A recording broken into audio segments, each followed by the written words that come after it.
December 23ರಂದು ಸಾಗರಕ್ಕೆ ದೈವಜ್ಞ ಬ್ರಾಹ್ಮಣ ಸಮಾಜದ ಇಬ್ಬರು ಮಠಾಧೀಶರ ಆಗಮನ. ಅದ್ದೂರಿ ಸ್ವಾಗತದೊಂದಿಗೆ ಶೋಭಾಯಾತ್ರೆಗೆ ಭರದ ಸಿದ್ಧತೆ. ಮೋಹನ್ ಶೇಟ್ ಎಂಕೆ ಹೇಳಿಕೆ. ಶ್ರೀಮದ್ ಜಗದ್ಗುರು ಶಂಕರಾಚಾರ್ಯ ಸಂಸ್ಥಾನ ದೈವಜ್ಞ ಬ್ರಾಹ್ಮಣ ಮಠಕರ್ಕಿ ಹೊನ್ನಾವರ.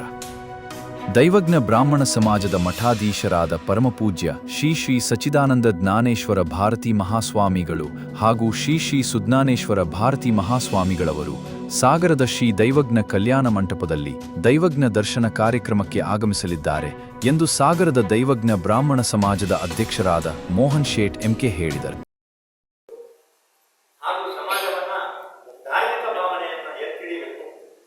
ಸಮಾಜದಲ್ಲಿ ಹಿಂದೂ ಧರ್ಮವನ್ನು ಉಜ್ವಲವಾಗಿ ಬೆಳೆಸಲಿಕ್ಕೆ ಪ್ರಯತ್ನ ಮಾಡಬೇಕು ಅಂತ ಹೇಳ್ತಾ ಈ ಕಾರ್ಯಕ್ರಮವನ್ನು ಹಮ್ಮಿಕೊಂಡಿದೆ. ಈ ಕಾರ್ಯಕ್ರಮಕ್ಕೆ ಇಡೀ ಸಾಗರ ಸಮಾಜ, ಸಾಗರ ದೈವಜ್ಞ ಬ್ರಾಹ್ಮಣ ಸಮಾಜ ಭಾಗವಹಿಸ್ತಾ ಇದೆ. ತಾವು ಸಹ ಈ ಸಮಾಜದಲ್ಲಿ ಈ ಕಾರ್ಯಕ್ರಮದಲ್ಲಿ ಭಾಗವಹಿಸ್ತಾ